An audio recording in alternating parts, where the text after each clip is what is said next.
पहलगाम में हुए आतंकी हमले के बाद भारत सरकार पूरे एक्शन मोड में है। पाकिस्तान के खिलाफ हर मोर्चे से प्रहार शुरू हो गया है। तो वही देखिए, शुरुआती फैसलों में जहां पाकिस्तान के साथ सिंधु जल समझौते को रोक दिया गया, तो वहीं अटारी बॉर्डर से आवाजाही बंद कर दी गई। पाकिस्तानी नागरिकों के वीजा को कैंसिल कर दिया गया और इन सबके बीच में प्रधानमंत्री नरेंद्र मोदी की अध्यक्षता में 5 बड़े फैसले लिए गए। पहलगाम में हुए आतंकी हमले में 27 लोगों की जान चली गई। तो वहीं देखिए कि आईबी और नेवी अधिकारी भी इसमें शहीद हो गए। पाकिस्तान पर आर्थिक और राजनीतिक चोट करने के बाद अब तैयारी आतंकवाद को जड़ से खत्म करने को लेकर के है। ऐसे में देखिए कि सर्जिकल स्ट्राइक और एयर स्ट्राइक को दुनिया देख चुकी है और यही वजह है कि पाकिस्तान की शहबाज सरकार थर थर कांप रही है।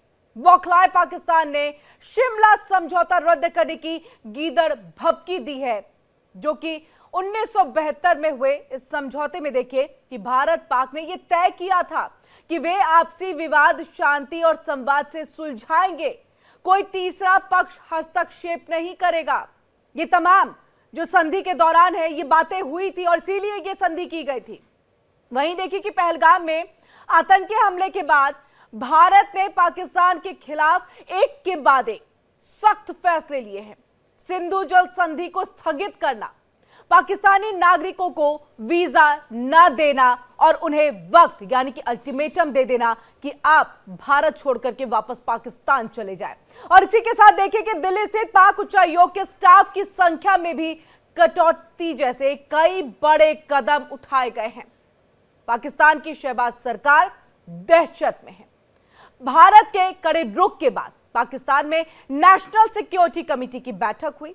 यह बैठक कल हुई थी और इसमें पाकिस्तान ने देखिए शिमला समझौते को रद्द करने की एक गीदड़ भभकी दी है, जिसका असर भारत पे कम बल्कि सबसे ज्यादा अगर कोई असर पड़ेगा नेगेटिव तौर पर तो वो पाकिस्तान पर ही पड़ेगा।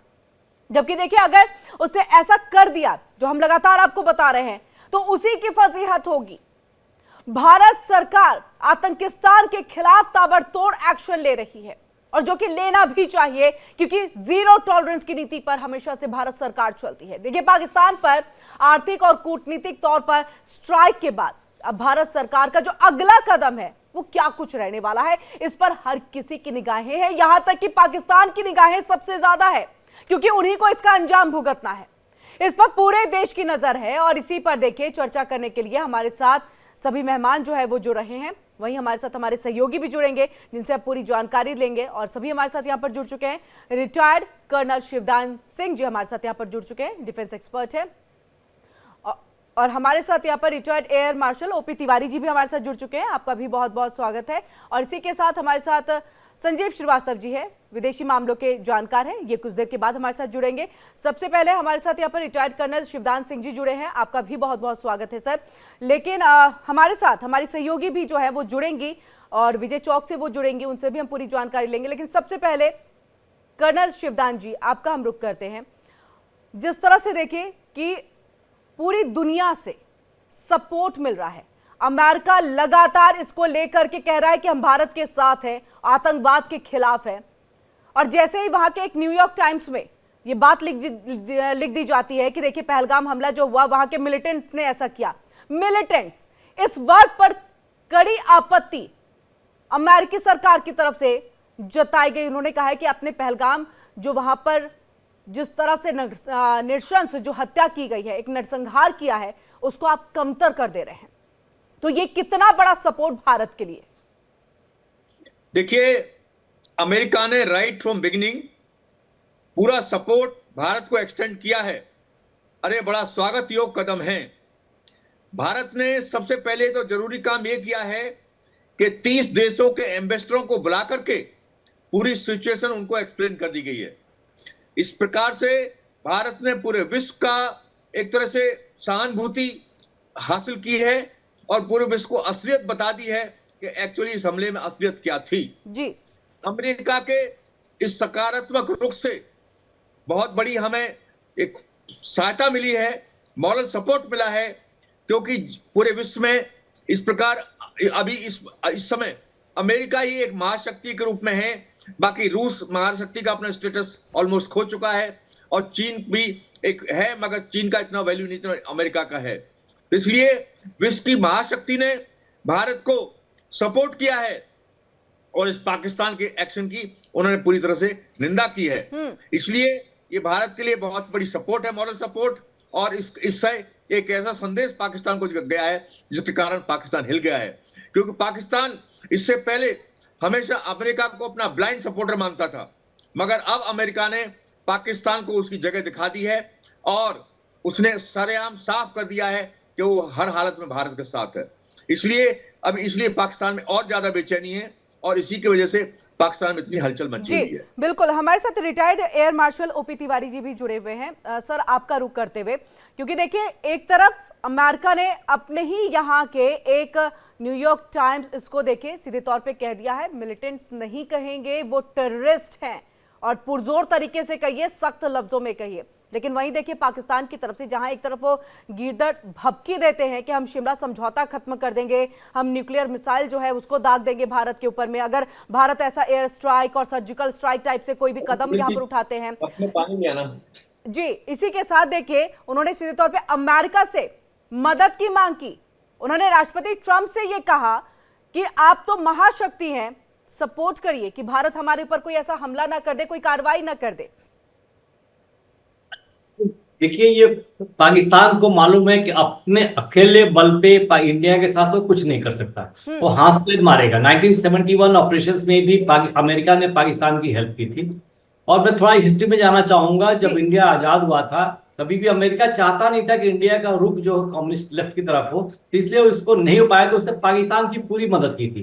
पाकिस्तान की मिलिट्री काफी ऑर्गेनाइज की थी, अच्छे जहाज दिए थे, महंगे जहाज दिए थे, फ्री दिया था, और पाकिस्तान से अच्छी दोस्ती थी, और भारत को दबाने की कोशिश की जा रही थी। 71 में हमने देखा था इनकी फ्लीट आई थी, फॉर्चुनेटली उसी टाइम रशिया की सबमरीन्स आ गई, तो वो उनका ये न्यूट्रलाइज हो गया, बराबर हो गया। तो ये उस पुरानी यादों के साथ हो सकता है कि चाहे कि हम मदद मांगे, लेकिन जिस तरह पाकिस्तान के एक्शन रहे हुए पास्ट में, टेररिस्ट को बिन लादेन को रखना और सब लोगों को टेररिस्ट को संयोग देना और उनकी हेल्प करना, जो अमेरिका में टेररिज्म फैला रहे हैं, तब से अमेरिका ने अपने कदम साथ किया, और अमेरिका ने इससे अलग कर लिया है और न सहयोग करने वाला है। अब पाकिस्तान किसके पास जाएगा? चीन के पास जाएगा।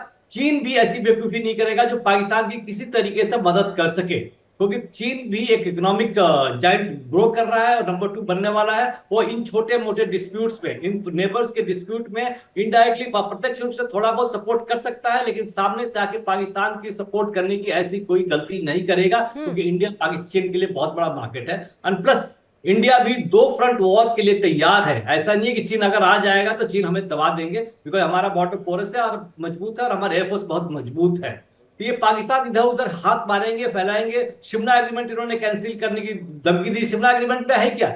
शिमला एग्रीमेंट में यही एक स्टेज है कि वो थर्ड पार्टी के पास अप्रोच करेंगे कि हमारे बीच में मीडिएट करो। बाकी तो हमने, इंडिया ने उनको बहुत दे दिया था शिमला एग्रीमेंट में। इतना 3000 कितना किलोमीटर एरिया जो हमने कब्जा किया था उनको छोड़ दिया था। 90-90,000 उनको सोल्जर्स दे दिए थे, वापस कर दिए थे, जबकि हमारे जो एयरफोर्स के ऑफिसर्स थे रिजेक्ट करके जो पाकिस्तान में लैंड किए थे उनको नहीं ले पाए थे। तो भी एक बड़ी गलती थी हमारी सरकार की भी गलती थी कि जो अपने प्रिजनर ऑफ वॉर उसके बारे में ना कंसर्न होकर पाकिस्तान के लौटाए थे। तो पाकिस्तान हाथ पैर इधर उधर अवश्य मारेगा, लेकिन पाकिस्तान को जवाब मिलना अत्यंत आवश्यक है। जवाब ही नहीं मिल रहा है। पाकिस्तान की जो रूट है, जहां से नक्सलिज्म, जहां से इनकी टेररिस्ट एक्टिविटी बढ़ती है, उनको काटना पड़ेगा। मैं इसमें कहना चाहूंगा, पाकिस्तान के senior army officer, army echelon है, वो रिस्पॉन्सिबल है।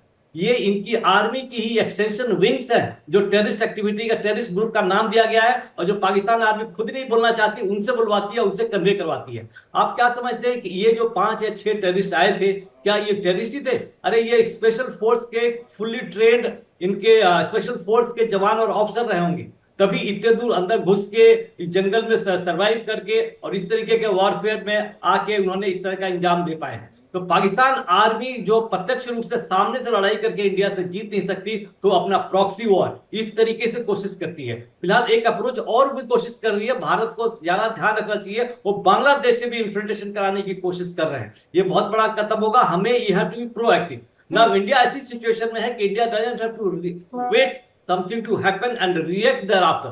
India has to be proactive. And situation is like Israel हो गई है, जैसे हम घिरे हुए हैं, जैसे हमास और हिजबुल्लाह और हमास अटैक कर रहे थे। तो हमें हमेशा तैयार रहना पड़ेगा और हमारी इंटेलिजेंस विंग को ज्यादा एक्टिव हर छोटे से छोटे में, और आप में जितनी इंटेलिजेंस ऑर्गेनाइजेशन है उनका एक कोहेजन एंड समावेश अत्यंत आवश्यक है। Plus at the same time sir आपने इंटेलिजेंस इनपुट की बात की, क्योंकि देखिए कल एक सर्वदलीय बैठक हुई, विपक्ष अपनी तरफ से अपनी बातों को वहां पर रखते हुए नजर आए। उन्होंने कहा देखिए चूक तो हुई है, गलती तो हुई है, जो यहां तक, क्योंकि देखिए बॉर्डर से अगर पहलगाम तक की दूरी देखी जाए तकरीबन 21 से 22 घंटे लगते हैं यहां तक पहुंचने में। और आपने देखिए कहा भी कि वेल ट्रेंड ये आर्मी ऑफिसर्स होंगे, एक्स हो सकते हैं, और वही अब इस तरह से आकर के हिमाकत कर रहे हैं, आतंकी हमलों को अंजाम यहां पर दे रहे हैं, जिस तरह से आप भी कह रहे हैं। इस बात को समझना होगा कि ये जो इंटेलिजेंस फेलियर की बात है, क्या इसमें अब और ज्यादा कुछ अलग करने की जरूरत है, और इसको हम इतना जो इजी वे में लेकर के चल जाते हैं, क्योंकि ऐसा नहीं है इनपुट्स नहीं मिल रहे थे, इनपुट्स मिले थे,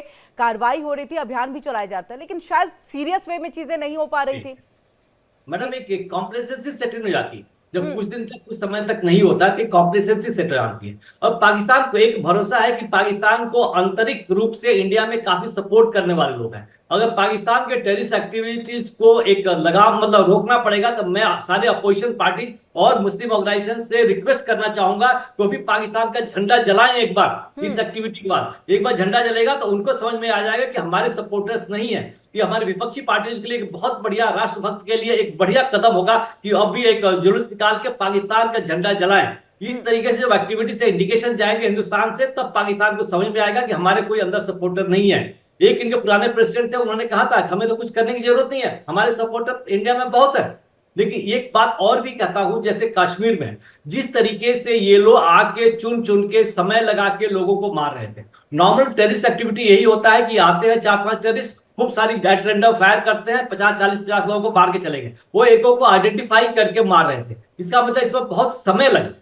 इतने समय लगने के बावजूद भी वहां कोई सपोर्ट सर ये बहुत अच्छे पॉइंट आपने कही सर, ये बहुत अच्छे पॉइंट आपने यहाँ पर जो है पिन आउट किया कि देखिए वो आ रहे थे, खोज रहे थे और उसके बाद गोलियां चलाए थे।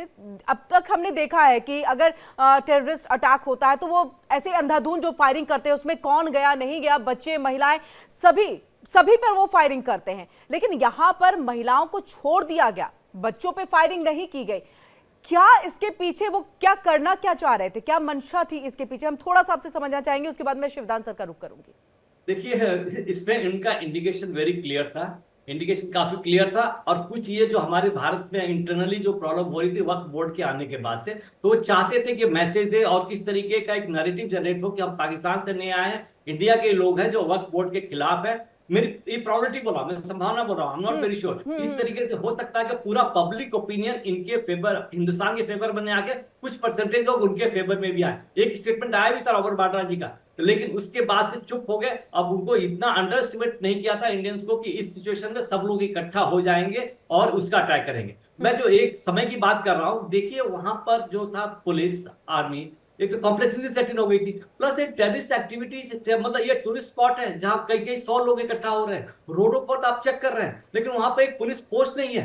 वो पोस्ट थी कि नहीं थी वो तो मैं नहीं बता पा रहा हूं, मुझे मालूम नहीं है, पोस्ट नहीं थी। नहीं सर, वहां से जो चश्मदीद आए हैं सैलानी, वो तो ये कह रहे कि वहां आसपास में जो कोई फोर्स है नहीं थी, और जैसे ही उन्होंने गोलियों की आवाज सुनी, जैसे ही वहां से रोने बिलखने की आवाज आई, वो आने में तकरीबन 1 घंटे का वक्त लगा सर, 1 घंटे का वक्त लग गया सुरक्षा फोर्स को वहां तक पहुंचने में। उनको पता था 1 घंटा समय है, बिल्कुल सर, सब कुछ मालूम था। और जो लोकल सपोर्ट जेएनके में उनका है, देखिए मैडम मैं बात ये कहना चाहूंगा कि भाई लोकल आवाम उनका सपोर्ट नहीं कर रही है, बिकॉज उनको खाने पीने का भी सहारा चाहिए, वो टूरिस्ट एक्टिविटी से ही उनको मिल रहा है और उनकी आर्थिक स्थिति थोड़ी सुधर रही है। इसमें किसकी रोटी गई है? उन लोगों की जो पाकिस्तान से लोगों से पैसा ज्यादा लेते थे और टूरिज्म एक्टिविटी कराते थे, उनकी नौकरी खतरे में है, उनके पैसे कटने लगे हैं। कि उन लोगों का इन्वॉल्वमेंट होगा जो एक्चुअली अपने खाली पैसे के लिए देशभक्ति है ना, जम्मू एंड कश्मीर का आम जनता के लिए बल्कि अपने लिए काम कर रहे थे, उनका सपोर्ट उन्होंने किया था। बहुत 3-4 महीने पहले की बात है, जब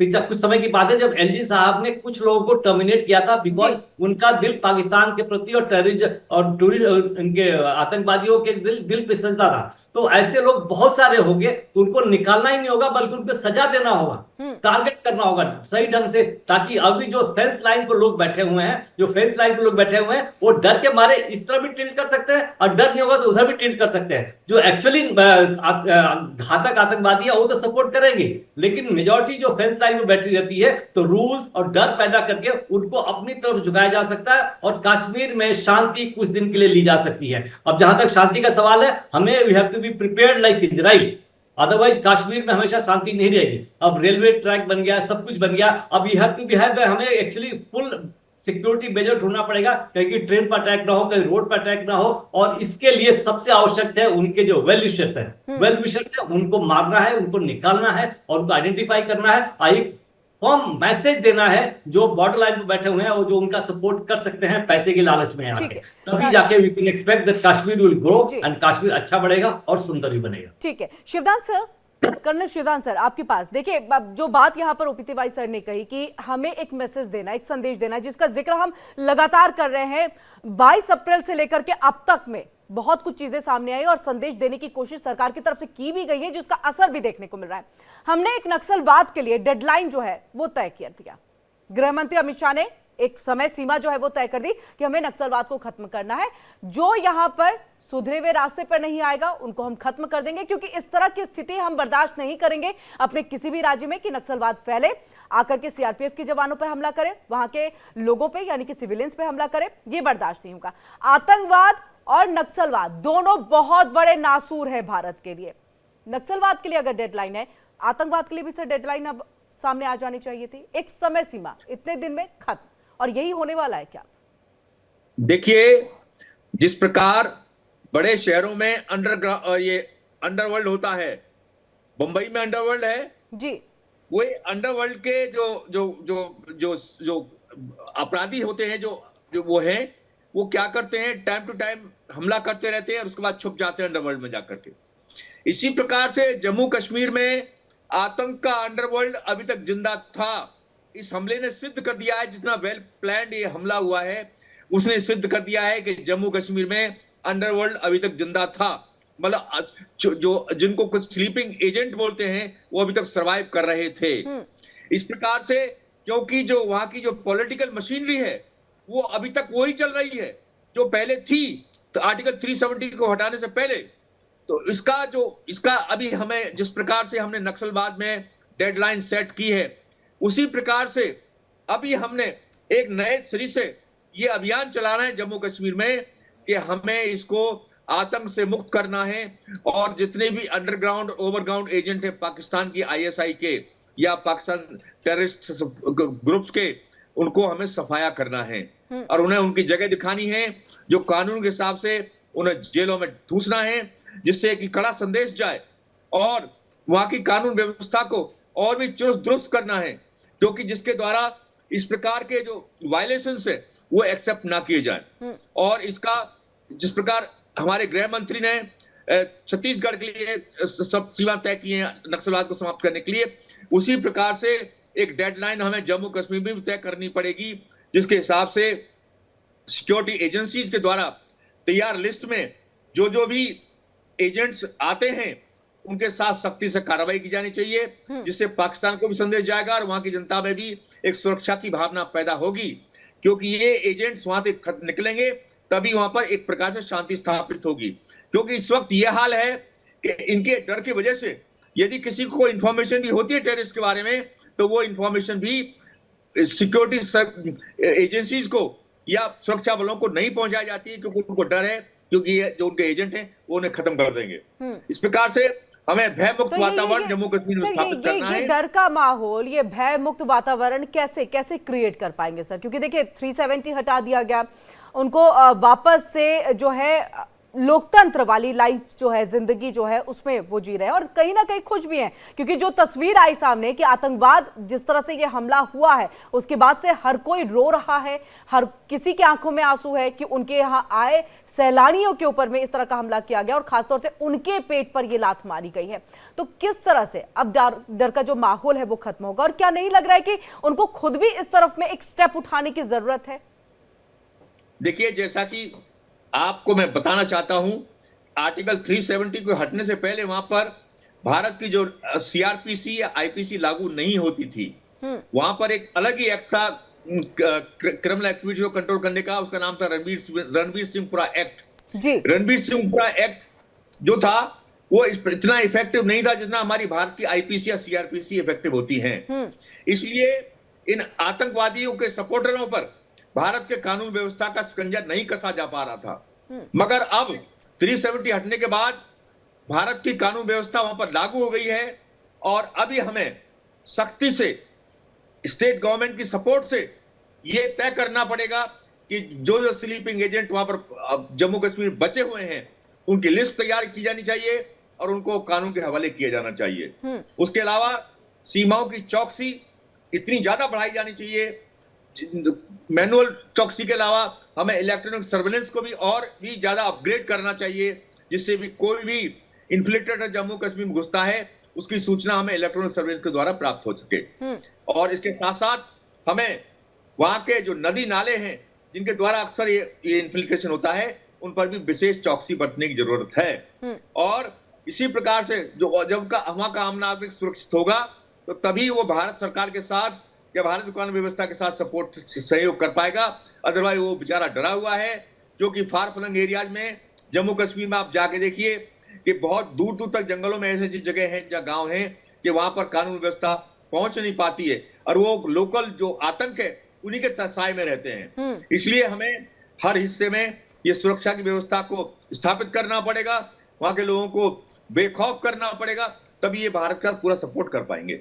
जी बिल्कुल। ओपी तिवारी सर भी हमारे साथ लगातार जुड़े हुए हैं। सर, आज सेना प्रमुख उपेंद्र द्विवेदी जी जो है वो पहुंचेंगे और वहां पर पहलगाम में जहां पर ये आतंकी हमला हुआ, नृशंस हत्या हुई थी, वहां पर वो जाएंगे और पूरी चीज़ों को समीक्षा उसकी करेंगे। साथ ही जो बाकी अधिकारी हैं फोर्सेस के उनके साथ भी उनकी बैठक होगी। ये एक कितनी बड़ी पहल, और जो जानकारी मिल रही थी कि देखिए जहां पर कम टूरिस्ट जाते हैं और जहां पर ज़्यादा टूरिस्ट जाते हैं और दो इस तरह से जो है बांटे जाएंगे फोर्सेस को कि यहाँ पर इतनी निगरानी होनी चाहिए, यहाँ ऐसी निगरानी होनी चाहिए। क्या अब इसी तरह की एक स्ट्रैटेजी बना करके अब आगे चला जाएगा? देखिए, स्ट्रेटेजी तो आर्मी की हमेशा तैयार रहती है कि हमें कब अगर कुछ ऑपरेशंस हुआ तो हमें क्या करना है, पहले 5 घंटे में, फिर 6-10 घंटे में हमें क्या करना है, because we can not wait. Army और एयरफोर्स डोंट वेट कि कुछ होगा तब हम कुछ करेंगे। लेकिन अब देखिए, जहां पर उनको बेसिकली देखना है कि जहां 3 नॉट ओनली आर्मी और भी ऑर्गेनाइजेशन काम कर रही है, जैसे बीएसएफ है, जम्मू एंड कश्मीर की है, आईबी है, उन सबका एक अच्छा समावेश होना चाहिए, वही रिलैक्स हो जाता है। उनका अच्छा समावेश है, जहां भी एक सस्पिशन, जहां थोड़ा सा इनपुट आए उसको शेयर करके तीनों लोगों को मिलके एक साथ डिस्कस करके निष्कर्ष पे पहुंचना चाहिए। जी, तो कल जो देर रात बैठक हुई है गृह मंत्री की, आईबी, रॉ, इन सब के ऑफिसर्स के साथ, लगभग सर यही चर्चा हुई होगी कि सामंजस्य बिठाए, एक साथ मिलकर के जो है आपके पास कोई भी इंफॉर्मेशन है साझा करें सबके साथ।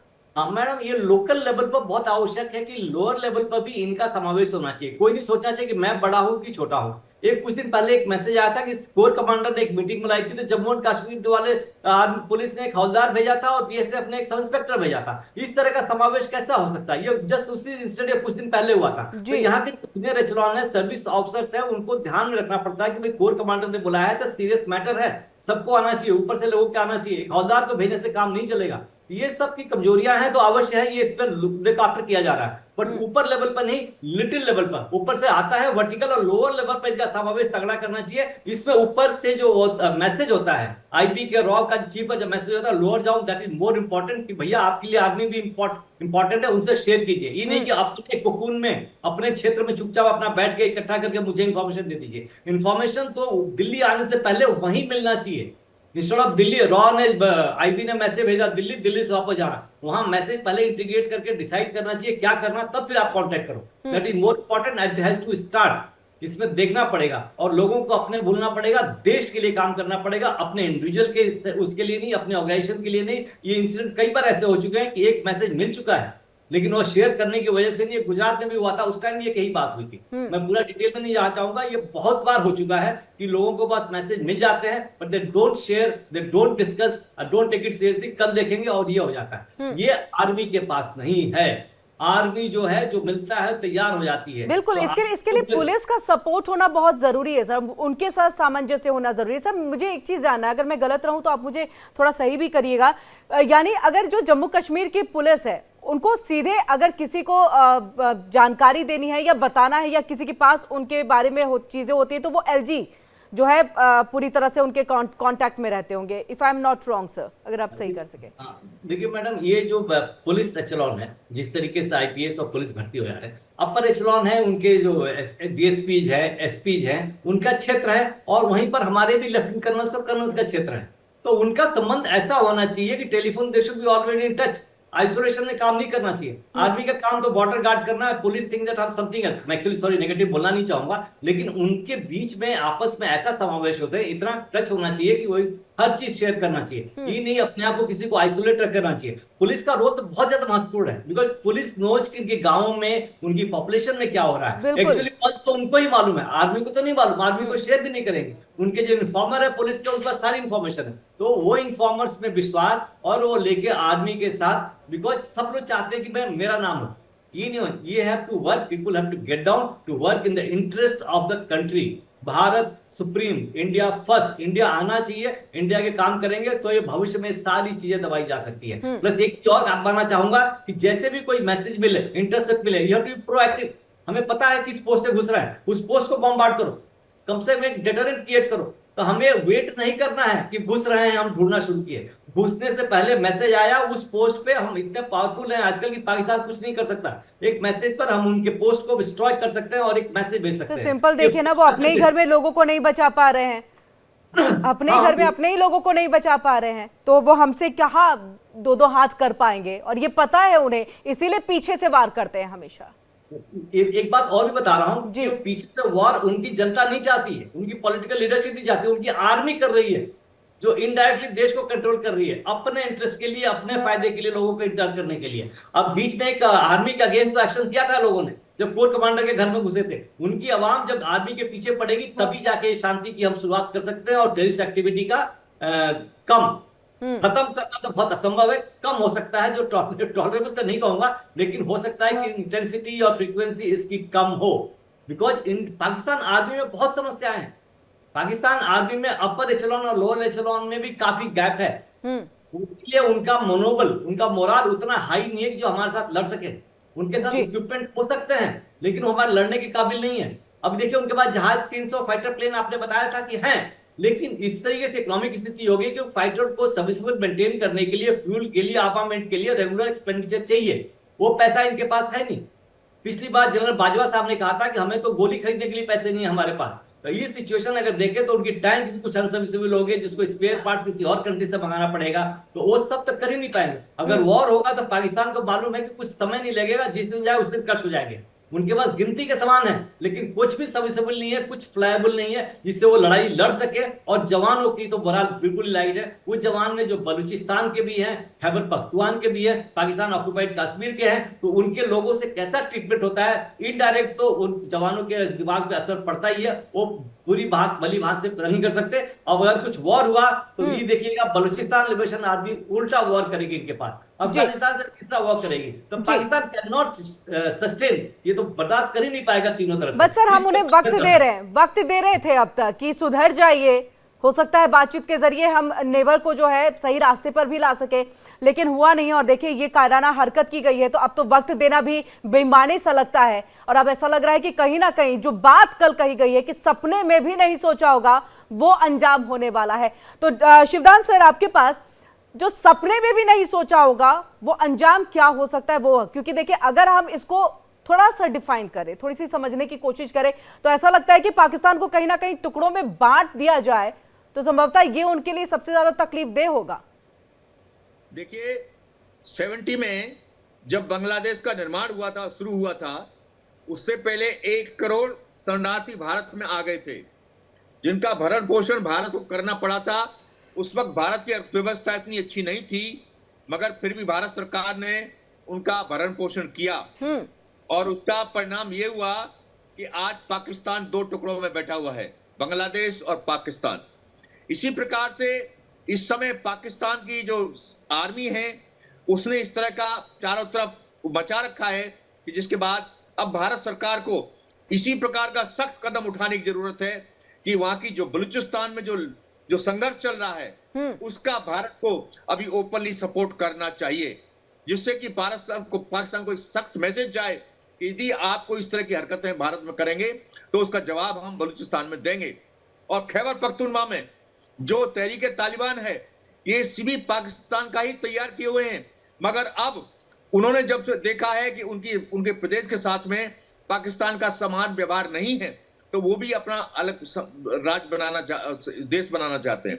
इस प्रकार से यदि पाकिस्तान हमारे जम्मू कश्मीर में अपनी आतंकवादी गतिविधियों पर नियंत्रण नहीं करता है, तो हमें ओपनली इसका सपोर्ट के लिए खड़ा हो जाना चाहिए, खैबर पख्तूनख्वा और बलूचिस्तान, क्योंकि पाकिस्तान इस वक्त एक घोषित दुश्मन देश है। अभी कोई छुपी बात नहीं है। शिमला का समझौता उन्होंने ऑलरेडी खत्म कर दिया है। इसका मतलब हमारी जो शांति प्रक्रिया थी बॉर्डर पे, वो समाप्त हो चुकी है। अब LOC का कोई रिकॉग्निशन नहीं है। लाइन ऑफ कंट्रोल जिसको हम बोलते हैं, नियंत्रण रेखा जिसको बोलते हैं, वो केवल शिमला समझौता तक थी। अभी जब से वो खत्म हुआ है, इसका मतलब हमारी लाइन ऑफ कंट्रोल खत्म हो चुकी है। अब हम जितना चाहे अंदर घुस सकते हैं और जहां चाहे जहां अटैक कर सकते हैं। इसलिए मतलब यही तो शिवदान सर खुला रास्ता दे दिया है शेर को आने के लिए। ये जो शिमला समझौता खत्म किया पाकिस्तान ने, उसके द्वारा हमें पूरा रास्ता मिल गया है। हम कहीं भी अटैक कर सकते हैं, कोई भी हमसे जस्टिफिकेशन नहीं मांग सकता है। और इसकी बात हमने पूरे दुनिया के 30 देशों के राजदूतों को बता दिए कि ये काम हुआ है। और इसके साथ साथ POK में जो 5 जगह ट्रांजिट जो टेररिस्ट कैंप चल रहे हैं पूरे POK में, उन्हें हमें अब समाप्त करके अभी हमें POK पर कब्जा करके उसे अपने कश्मीर में मिला लेना चाहिए, क्योंकि इस वक्त LOC खत्म हो चुकी है और एक तरह से पाकिस्तान ने भारत के विरुद्ध युद्ध की घोषणा कर दी है। तो शिवराज सर, जिस तरह से आपने जो अभी देखिए आपने बताया कि हमने राजदूतों यानी कि दूसरे देशों के राजदूतों को जानकारी दी थी, जो हमने अपडेट भी अपने दर्शकों को दिखाया था, बताया भी था कि देखिए सर्वदलीय बैठक से पहले और राष्ट्रपति से मिलने से पहले जो है राजदूतों को बुलाया गया था और उनको पूरी जानकारी जो है वो ब्रीफिंग जो है वो दी गई थी। अब ऐसे में अगर UN का अख्तियार भी पाकिस्तान करता है तो संभवतः वो सपोर्ट नहीं मिल पाएगा, बाकी देशों से भी कोई सपोर्ट नहीं मिल पाएगा, क्योंकि पूरी जानकारी के साथ, पूरी ब्रीफिंग के साथ हम ये कदम उठाएंगे और उठाने जा रहे हैं।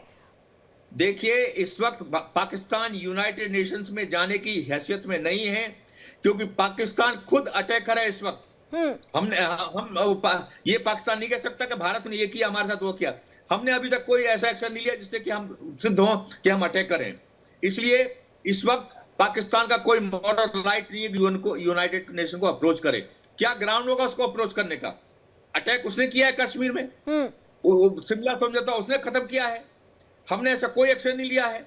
तो हम इसलिए पाकिस्तान पर कोई अधिकार नहीं है यूनाइटेड नेशन जाने का, बल्कि भारत के पास ही सारे अधिकार हैं कि यूनाइटेड नेशंस को अप्रोच कर सकता है कि इस तरह का आतंकवाद हमारे जम्मू कश्मीर में फैला रखा है। अगर सर POK लेने की बात, इस पे हम POK लेने की बात और उसके लिए हम अगर कुछ कदम उठाते हैं तो क्या उसको लेकर के भी UN जाने के इसमें नहीं रह पाएगा पाकिस्तान?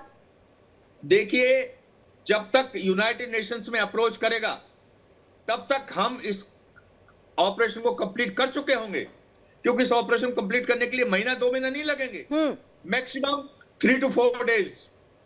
क्योंकि जिस प्रकार से पाकिस्तान ने 1947 में केवल 3 दिन के अंदर पाकिस्तान POK को पाकिस्तान ने उसको कब्जे में लेते हुए बारामूला तक पहुंच चुकी थी, केवल श्रीनगर से 60 किलोमीटर दूर तक। उसी प्रकार से हमारी भारतीय सेना इस वक्त इतनी मोबाइल है, इतनी एक्टिव है कि हम POK से भारत के पाकिस्तान की सेनाओं को बिल्कुल 3 दिन में साफ करके भगा सकते हैं और उसके बाद हम अपना कब्जा कर सकते हैं। उसके बाद वो यूनाइटेड नेशन जाए, कहीं जाए, उसके बाद हम तक कोई फर्क नहीं पड़ेगा। जी, एयर मार्शल तिवारी सर आपके पास, क्योंकि देखिए जो जानकारी जैसे मिल रही है, क्योंकि देखिए बाहर के जो पत्रकार हैं, विदेशों के पत्रकार हैं, वो भी लगातार नजर बनाए हुए हैं और इजराइल की तरफ से भी है कि एक संगठन यानी आतंकी संगठन दूसरे आतंकी संगठन को कहीं ना कहीं प्रेरित करता है कि हमने देखिए किस तरह से हमला किया, आप भी ऐसा हमला कर सकते हैं। क्योंकि लगातार हम हमास वाले हमले को जो है पहलगाम वाले हमले से भी जोड़ करके देख रहे हैं, लगभग स्थिति वही थी,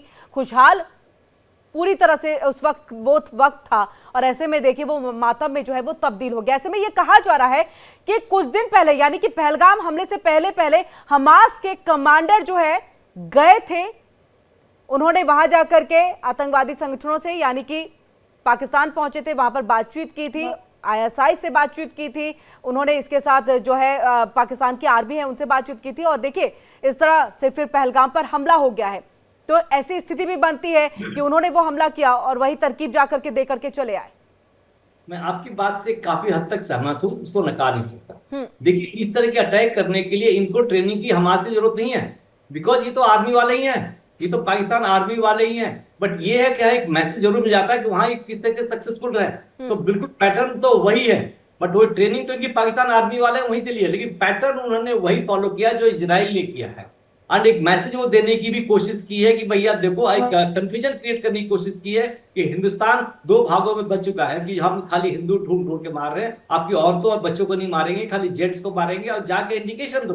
तो उनको ये पूरी उम्मीद थी कि यहाँ पर भारत में इंटरनल लोगों से भी कुछ, इंटरनल भारत के अंदर भी कुछ संस्थाएं हैं, उनसे कुछ सपोर्ट मिलेगा, और हो सकता है एक नैरेटिव क्रिएट हो जाए कि आपने एक वक्फ बोर्ड के अनुसार एक एक्शन लिया है तो ये हुआ है। लेकिन ऐसा नहीं हुआ, उनकी गलत फीलिंग थी, बिकॉज कश्मीर की जनता, कश्मीर की आम जनता भारत के साथ है। उनकी आर्थिक स्थिति जिस तरीके से सुधर रही है और कश्मीर जिस तरीके से आगे बढ़ रहा है, कश्मीर और पाकिस्तान ऑक्युपाइड कश्मीर की ज्योग्राफी बताना चाहूंगा, ये is much beautiful more than Switzerland. इतना बड़ा हाइट 6000 फीट पर इतने बड़े प्लेटू है, इतना बढ़िया 100 किलोमीटर बाय 20 किलोमीटर, ऐसा स्वर्ग तो कोई था ही नहीं। कि पाकिस्तान आर्मी की वजह से ये स्वर्ग नर्क बन चुका है। तो ये जो आगे बढ़ता रहेगा ट्रेनिंग, लेकिन ये मैसेजेस देता है, और ये ट्रेनिंग जैसे आर्मी और एयरफोर्स, फौज क्या करती है, हम दूसरे की जगह क्या होता है उसको स्टडी करके अपने एनवायरमेंट में कैसे क्रिएट कर सकते हैं और कैसे अटैक कर सकते हैं उसकी पढ़ाई करते रहते हैं। तो टेररिस्ट वाले भी यही पढ़ते रहते हैं, वहां टेररिस्ट ने अटैक किया तो इन्होंने यही फायदा हुआ, हमें अटैक करना तो हमें ऐसे करना। तो ये इंटरनल लर्निंग तो from others fought they keep doing it. But ये बात मैं पूरी तरीके से, पूरे अधिकार से कहता हूं कि ये पाकिस्तान की जो टेरर ऑर्गेनाइजेशन है, ये पाकिस्तान आर्मी का एक्सटेंशन काउंटर्स है। नाम उनका भले ही वो है, फंड उनकी है, ट्रेनिंग उनकी है, जो जनरल साहब खुद नहीं बोलना चाहते वो उनसे बुलवाते हैं। इस बार गलती से उन्होंने एक स्टेटमेंट दे दिया, अब ये जनरल साहब इनको काउंटर कर, ऊपर के जो आर्मी एचलॉन है पाकिस्तान की, वो सबसे बड़ी समस्या है। अब जो वाटर टीटी है, इस पर कौन सफर करेगा? पाकिस्तान की आम जनता सफर करेगी। एग्रीकल्चर के लिए पानी कम मिलेगा, और जो फ्लड के जो मैसेज आते थे कि फ्लड आने वाला, वो भी नहीं देगा, भारत से ही शेयर करेगा। अब भारत अपना जो हाइड्रो इलेक्ट्रिक प्रोजेक्ट जो लिमिटेड तरीके से बनाता था, फुल फोर्स अच्छी तरीके से बनाएगा। तो पानी की कमी होगी तो पाकिस्तान आर्मी को नहीं फर्क पड़ेगा, वो तो अपना बिजनेस करते हैं, वो तो सेल्फ सेंटर्ड है, generally self centred. General Bajwa साहब रिटायर होने के बाद सारा पैसा लेकर इंग्लैंड चले गए, ये जो साहब है ये भी ऐसा ही करेंगे। तो ये समझ में आना चाहिए उनकी पॉलिटिकल लीडरशिप को। पॉलिटिकल लीडरशिप तभी समझेगी जब अवाम आर्मी के खिलाफ खड़ी होगी। लेकिन पाकिस्तान की आर्मी चालाक रही है, जब भी थी पाकिस्तान की आर्मी का अगर परसेंटेज काउंट करें पॉपुलेशन वाइज हाईएस्ट है। सपोज मतलब 100 लोग हैं, उसमें 10% आर्मी है, वो काफी हाई है। इसलिए उनको एक इनडायरेक्टली प्रभाव देता है और देश को, जनता को दबाए रखते हैं। अभी भारत के लिए सबसे बड़ी आवश्यकता है एग्रीकल्चर पर हमने ठप्पा लगा दिया, और उसके जो नेचुरल रिसोर्सेज है, जैसे सिद्धांत सर बोल रहे थे, नेचुरल रिसोर्सेज सारे बलूचिस्तान में है। एक बार ये अलग हो जाए तो पाकिस्तान बिल्कुल हो जाएगा, पाकिस्तान के पास कुछ नहीं रहेगा। अब दूसरा, एक एक्सटर्नल मिनिस्ट्री वर्ल्ड लेवल पर हमें क्या कदम करना है, जो पाकिस्तान की हेल्प कर रहे हैं, पाकिस्तान को जो कर्जा दे रहे हैं, उनको रोकना होगा। पाकिस्तान के ऊपर चाइना को रोक पाना कहाँ संभव है सर? चाइना तो खुद में अपने आप को बादशाह समझ करके चलता है। मैडम, चाइना ठीक है, कोई और अलग कंट्रीज भी है जो उनको सपोर्ट और पैसा दे रहे हैं, लोन जो दे रहे हैं जी, चाइना तो देता रहेगा, चाइना देता रहेगा। चाइना को ले, उसके लिए तो अच्छा ही है कि भारत जितना जो है वो तबाह हो जाए, वो उतना आगे बढ़ेगा। हाँ, तो वो उसमें उनकी भी हालत खराब है चाइना की। चाइना ने जो इन्वेस्टमेंट कर रखा है, वो इन्वेस्टमेंट भी नुकसान हो जाएगा। हाँ। वहां भी टेररिस्ट एक्टिविटी होगी तो उनका भी नुकसान होगा। तो चाइना है to play a very balanced role, सोच समझ के कदम उठाएगा। जहां तक पैसे का और फाइनेंस का सवाल है, चाइना बहुत चालाक है, जहां उसको पैसे मिले वहीं जाता है, जब नहीं मिले तब वहां से दूर रहता है। अब देखिए वहां पर भी उनके जो सिक्योरिटी फोर्सेस, कुछ ऑर्गेनाइजेशन है, वो खुद ही गार्ड करना शुरू कर दिया, बिकॉज इंजीनियर्स को मार दिया। तो अगर बलूचिस्तान अगर एक्टिव हो गया, बलूचिस्तान का नेचुरल रिसोर्सेज जिसके बल पर पाकिस्तान टूटता था, वो खत्म हो जाएगा, एग्रीकल्चर खत्म हो जाएगा। अगर पानी नहीं मिलेगी तो पाकिस्तान को हमें कुछ करना ही नहीं पड़ेगा, पाकिस्तान के पास ना पैसे होंगे ना कुछ होंगे, अपने आप 4 टुकड़े में हो जाएगा। तो 4 टुकड़े में होना ही पाकिस्तान भारत के हित में है, इवन चाइना के हित में है। मैं बोलना चाहूंगा चाइना के हित में है और विश्व के भी हित में है। जब टुकड़े होंगे तभी सारा आतंकवाद पाकिस्तान से ही पनपता है। यानी ये कहे कि बलूचिस्तान अलग, खैबर पख्तूनख्वा अलग, इसी के साथ पीओके जो है उसको भी आपने, अगर भारत ले ले तो ये सबसे बड़ा डिफीट होगा पाकिस्तान के लिए। हाँ, पाकिस्तान को तो सीरिया बन जाएगा धीरे धीरे। पाकिस्तान में पोर्शन नहीं बचा, कुछ पोर्शन कोई कंट्रोल कर रहा है, कोई कुछ और कंट्रोल कर रहा है। पाकिस्तान नाम का देश ही नहीं रह जाएगा। हम्म। जैसे कैसे सीरिया में क्या है, कब 4-5 ग्रुप्स हैं, कुछ कुछ लिमिटेड कंट्रोल पर कंट्रोल कर रहे हैं और आपस में लड़ते रहते हैं। तो वैसी हालत की तरफ बढ़ रहा है। ये देखता नहीं है कि सीरिया में क्या हुआ, यमन में क्या हो रहा है। यमन में टेररिस्ट एक्टिविटी अपना कंट्रोल कर रहे हैं और पाकिस्तान की आर्मी ही जो कंट्रोल करी तो वो भी उसमें सिंध में भी इंटरफेयर करेंगे। तो ये अपने जैसे सांप को अगर दूध पिलाएंगे, कुछ कहावत है, जैसे करेंगे तो आपको ही काटेगा। तो ये जिस तरीके से उन्होंने अपने डेवलप किए हैं, अपनी हेल्प किया है, उनको फ्लरिश होने के लिए मौका दिया है, उनको इंकरेज किया है पीछे से, वो उनके पीछे ही पड़ेंगे। बिकॉज ये टेररिस्ट ग्रुप में जो लोग होते हैं वो डिसिप्लिन नहीं होते। ये नहीं कि ऊपर वाले बॉस ने कहा यही करना है, वो तो उनके पास गन मिल गई ऐसी फायर करेंगे। एक दिन पाकिस्तान आर्मी का भी, पाकिस्तान चैनल का भी बहुत मैसेज आ रहा था कि हमारे टेररिस्ट ग्रुप है, ये बिल्कुल इनडिसिप्लिन है, इनसे उम्मीद नहीं कर सकते कि आपको जाना है कश्मीर में, ये टारगेट करना है, यही करेंगे। वो इधर उधर करेंगे और इसका कोई मतलब नहीं मिलता। तो ये जो है कुछ समय की बात है। अब भारत को सिस्टमेटिक ढंग से और सरप्राइज एलिमेंट ध्यान में रखते हुए कदम उठाने पड़ेंगे। और बिल्कुल, और इसीलिए देखिए बैठकों का दौर सर, और उसके बाद भी चीजें बाहर नहीं आ रही है बहुत ही सिस्टमैटिक वे में, और कब होगा कुछ पता नहीं। और यही डर पाकिस्तान के अंदर में भी जो है उसको खाया जा रहा है कि कब क्या हो जाए। देखिए एयरोस्पेस बंद कर दिया है, इस तरह से कई और चीजें जो है वो भी बैन लगाते हुए दिखाई दे रहे हैं। शिवदान सर आपके पास आते हुए, क्योंकि देखिए हम लगातार पाकिस्तान की तो बात कर रहे हैं, पाकिस्तान से प्रायोजित आतंकवाद की भी हम लगातार बात कर रहे हैं, लेकिन जो हमारी यहाँ का लोकल आतंकवादी हैं, जिनकी बात हम कर रहे हैं, आदिल हाफिज जो है, जिनकी अभी पहचान जो है हो पाई है कि ये लोकल टेररिस्ट है।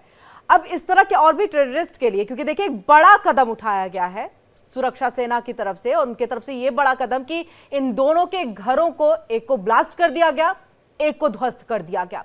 कितना बड़ा संदेश है, खास तौर से मैसेज है ये उन लोकल टेररिस्ट वालों के लिए कि आप टेररिज्म छोड़ दें, सही रास्ते पर आ जाए, नहीं तो यही हर्ष होगा, और उसके बाद का हर्ष तो सब जानते ही हैं।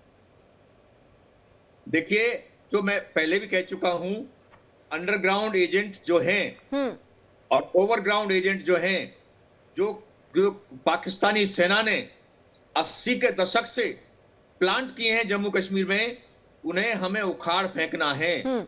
और इस वक्त हमें युद्ध स्तर पर पूरे जम्मू कश्मीर में यह अभियान चलाना है कि जितने भी Pakistani supporter underground agent, overground agent हैं, उनको सबको हैंडल करना है और उन्होंने कानून की, भारतीय कानून के हिसाब से उनके खिलाफ सख्त कार्रवाई करते हुए उन्हें जेलों में ठूसना है।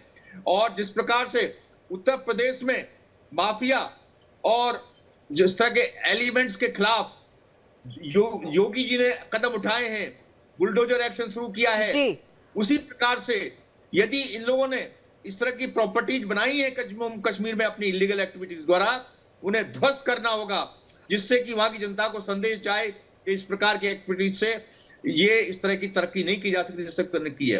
क्योंकि ये क्या करते हैं, अंडरग्राउंड एजेंट, ओवरग्राउंड एजेंट, जो है पैसा लेते हैं, उसके बदले में ये एक्टिविटी करते हैं। और चारों तरफ, और 370 हटने से पहले सेंटर की जो भी ग्रांट जम्मू कश्मीर में जाती थी, उसका 60 से 70% शेयर जो था वो इसी प्रकार आपस में बांटा जाता था। जम्मू कश्मीर में पूरा जो भारत की जो सहायता जाती थी, सेंटर से जो ग्रांट जाती थी, उसका कभी भी इस्तेमाल वहां की आम जनता की तरक्की के लिए नहीं किया गया। उसका रिजल्ट यही हुआ कि इस तरह के अंडरग्राउंड एजेंट, ओवरग्राउंड एजेंट जो पॉलिटिकल संरक्षण में पलते थे बढ़ते थे, वो दिन रात दिन बिल्कुल। शिवराज सर, एक बड़ी खबर आ रही है, वो खबर हम अपने दर्शकों को बता दें। अपडेट है कि सेना प्रमुख उपेंद्र द्विवेदी श्रीनगर पहुंच चुके हैं। ये खबर जो है वो सामने आ रही है। सर आप कंटिन्यू करिएगा।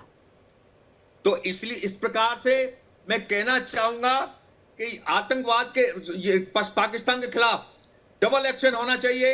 एक तो सीमाओं पर, और जो भी हमने आर्थिक मेजर्स पाकिस्तान के खिलाफ लिए वो ठीक है लिए हैं, मगर के साथ साथ हमें आंतरिक एक्शन भी लेना होगा, तभी हमारी सुरक्षा मजबूत हो पाएगी।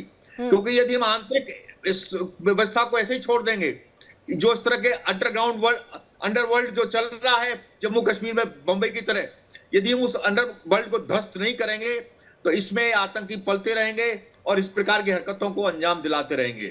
क्योंकि जैसा कि मैंने कहा है, आतंकवाद की इस तरह की एक्टिविटीज में दो एलिमेंट्स होते हैं, एक तो जो सीमा जो वहां पर मौके पर जाकर फायरिंग करते हैं, एक्शन करते हैं, दूसरे इनको सपोर्ट देते हैं, जो उनके खाने पीने का इंतजाम करते हैं, उनको रहने का इंतजाम करते हैं, उन्हें सूचना देते हैं, पूरी पूरी इंफॉर्मेशन। अभी बताइए पहलगाम में जो अटैक हुआ है, इनके पास सटीक इंफॉर्मेशन थी कि यहां पर इकट्ठे हो गए, पुलिस पोस्ट थी नहीं हुआ, वहां से पुलिस पिकेट क्यों हटाई गई? जानबूझ करके हटाई गई जिससे कि इन आतंकवादियों को मौका मिल सके। इस प्रकार की गलतियों के खिलाफ जांच कमीशन बिठाया जाना चाहिए, जो पता करे कि इस प्रकार की अव्यवस्था क्यों फैलाई गई। पहलगाम जैसी जगह में जो टूरिस्टों का सबसे शिवदान सर, हम आपके पास वापस लौटते हैं। बड़ी खबर इस बीच आ रही है, बड़ी खबर है बांदीपोरा से, जहां पर आपको बता दें एनकाउंटर में लश्कर का टॉप कमांडर ढेर हो गया है। ये बड़ी खबर है, लश्कर का टॉप कमांडर अल्ताफ मुठभेड़ में ढेर हो गया है। सुबह से ही आपको जानकारी दे रहे थे कि देखिए बांदीपोरा में सुरक्षा बल और आतंकवादियों के बीच में मुठभेड़ जारी है। देखिए सुरक्षा बलों ने आतंकी को मार गिराया, बड़ी सफलता। अल्ताफ कमांडर है ये, लश्कर का टॉप कमांडर अल्ताफ, जिसकी मुठभेड़ में वो ढेर हो गया है। ये बड़ी खबर आ रही है बांदीपोरा से इस वक्त की, जहां पर एनकाउंटर में लश्कर का टॉप कमांडर ढेर हो गया है, कमांडर अल्ताफ। और लगातार वहां पर देखिए 2 से 3 आतंकियों के छिपे होने की जानकारी मिली थी। संदिग्ध गतिविधि को देख करके सुरक्षा बल जो है वहां पर मुस्तैद थे और उसी के बाद से एक फायरिंग जो है वो आतंकवादियों की तरफ से की गई है। और ज्यादा जानकारी के लिए हम सीधे रुख कर लेते हैं अपने संवाददाता रमन का। रमन, क्या कुछ जानकारी और बड़ी कामयाबी? जी हाँ, बिल्कुल। देखिए जो खबरें निकलकर सामने आ रही हैं उसके मुताबिक बड़ी कामयाबी सुरक्षा बलों को मिली है, क्योंकि सुरक्षा बलों ने जो बांदीपोरा में 4 OGWs को गिरफ्तार किया था, उनके पास से हथियार भी बरामद हुए थे। उनसे जब पूछताछ हुई थी तब मालूम चला था कि जो बांदीपोरा का कुलनार का जंगल है वहाँ पर 2 से 3 आतंकी छिपे हुए हैं। और उसी इन्फॉर्मेशन के आधार पर बीती रात जो है वो सुरक्षा कर्मियों ने वहाँ कॉर्डन सर्च ऑपरेशन लॉन्च किया था। आज सुबह सुरक्षा कर्मियों के बीच में और आतंकियों के बीच में मुठभेड़ शुरू हुई है, और इस मुठभेड़ में बताया जा रहा है कि अल्ताफ लल्ली नाम का एक टॉप कमांडर है लश्कर तोयबा का, जिसे फिलहाल सुरक्षा कर्मियों ने ढेर कर दिया है, मार गिराया है। अभी भी वहां पर 1 से 2 आतंकी जो हैं वो छिपे हुए हो सकते हैं, और लगातार उस जंगल के अंदर मुठभेड़ जारी है। तो ये बड़ी कामयाबी सुरक्षा बलों के लिए, क्योंकि अल्ताफ लल्ली जो है वो पिछले कई जो कश्मीर घाटी के अंदर हमले हुए हैं उनमें शामिल बताया जा रहा है। अल्ताफ लल्ली एक बड़ा नाम बन चुका था, आतंक का अभिप्राय बन चुका था पूरे नॉर्थ कश्मीर के इलाके में, और अब अल्ताफ लल्ली को एक पिन पॉइंट ऑपरेशन के दौरान जो है उसे मार गिराया गया है, और ऑपरेशन जो है वो फिलहाल लगातार अभी जारी है। जी बिल्कुल जारी है ऑपरेशन। अभी हमारे साथ जुड़े रहिए। इस बीच एक और बड़ी खबर आ रही है। बड़ी खबर, श्रीनगर पहुंचे सेना प्रमुख उपेंद्र द्विवेदी जम्मू कश्मीर में तैनात अधिकारियों के साथ मीटिंग करेंगे। ये बड़ी खबर आ रही है। श्रीनगर पहुंच चुके हैं सेना प्रमुख उपेंद्र द्विवेदी, और आपको बता दें देखिए पहलगाम में जहां पर इस हत्या को अंजाम दिया गया था, नृशंस हत्या सैलानी की गई थी, और वहां पर पहुंचेंगे, समीक्षा करेंगे, अधिकारियों के साथ भी बातचीत करेंगे। और ज्यादा जानकारी के लिए एक बार फिर से रमन का रुख कर लेते हैं। रमन, पहुंच चुके हैं सेना प्रमुख।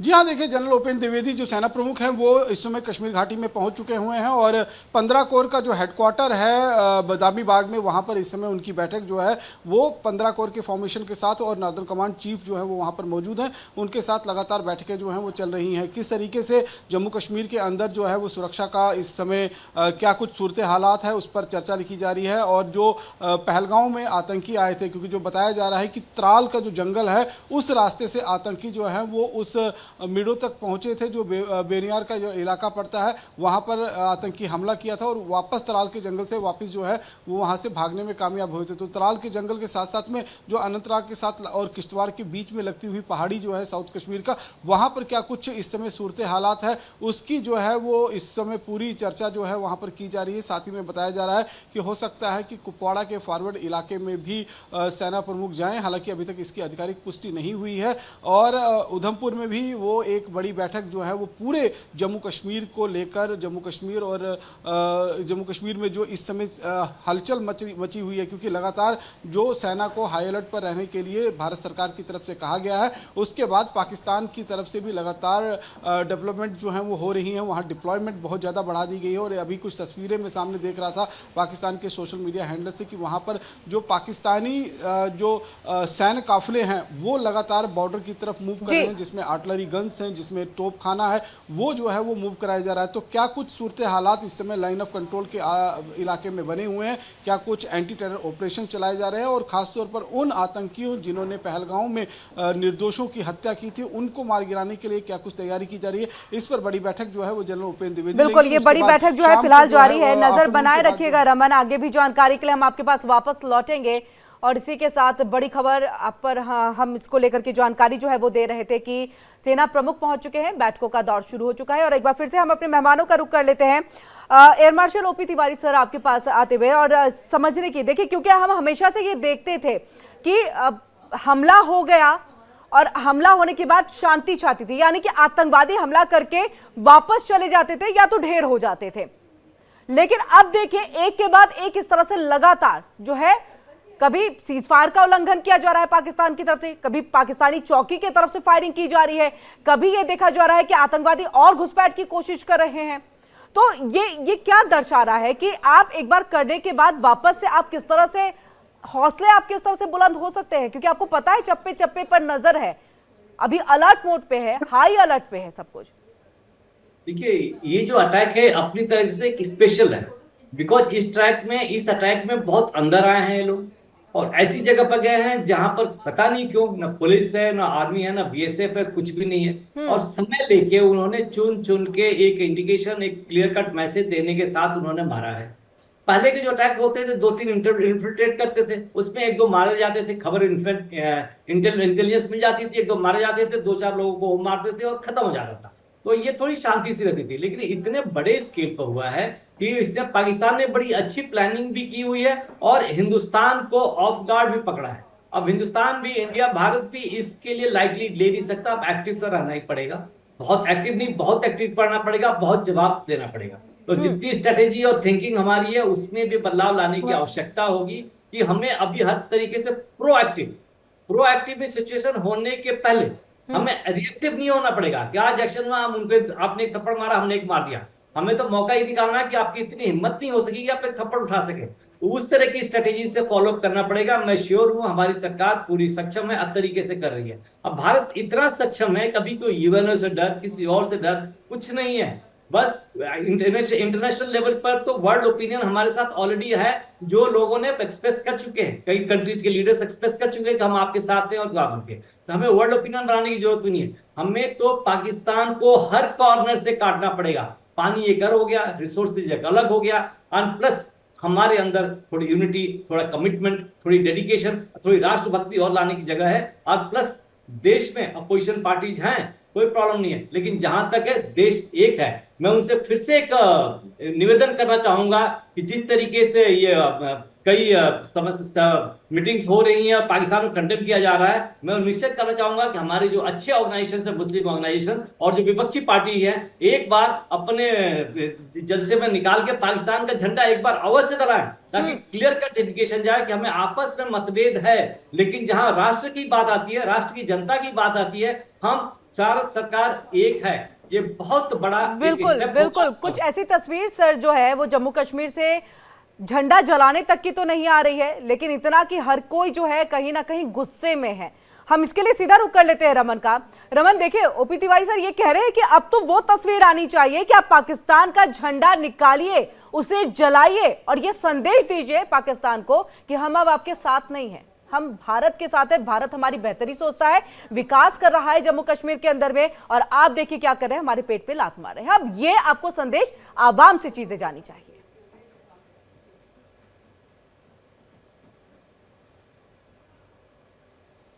रमन, आवाज पहुंच रही है?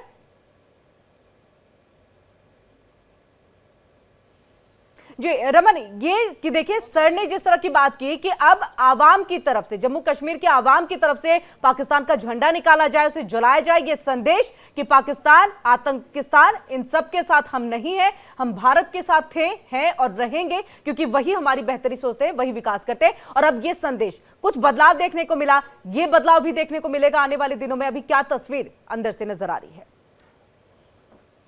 देखिए, कश्मीर की जनता की अगर बात करें तो इस हमला जो पहलगांव में आतंकी हमला हुआ है उसके बाद बहुत नाराजगी जो है वो पाकिस्तान के खिलाफ देखी जा रही है, क्योंकि इस बार जो हमला हुआ है वो सीधे कश्मीरियत के ऊपर हुआ है, क्योंकि कश्मीरी लोग जो हैं वो अपने मेहमान नवाजी के लिए जाने जाते हैं और मेहमानों पर कभी इस तरीके का हमला जो है वो बर्दाश्त नहीं कर सकते। दूसरी तरफ वो ये जो टूरिस्ट पूरे कश्मीर घाटी के अंदर आते हैं, इसी से कश्मीर के लोगों की रोजी रोटी चलती है, तो रोजी रोटी पर अगर कोई लात मारेगा तो उससे नाराजगी जो है वो हमेशा जो है वो तय मानी जाती है। और पाकिस्तान से आए हुए जो आतंकी हैं उन्होंने कभी भी इस तरीके से टूरिस्ट पर हमला नहीं किया था, लेकिन अब जिस तरीके से ये आतंकियों ने हमला किया है टूरिस्ट पर, यानी कि कश्मीर के लोगों की रोजी रोटी छीनने की कोशिश जो है वो पाकिस्तानी आतंकियों की तरफ से की गई है। इसको लेकर लगातार नाराजगी व्यक्त की जा रही है। सभी पॉलिटिकल पार्टीज जो कल एक ऑल पार्टी मीटिंग के तहत जिनकी मुलाकात SKICC के अंदर हुई थी, उमर अब्दुल्ला जो चीफ मिनिस्टर है उनकी अध्यक्षता में, उसके बाद एक हम ये कह सकते हैं कि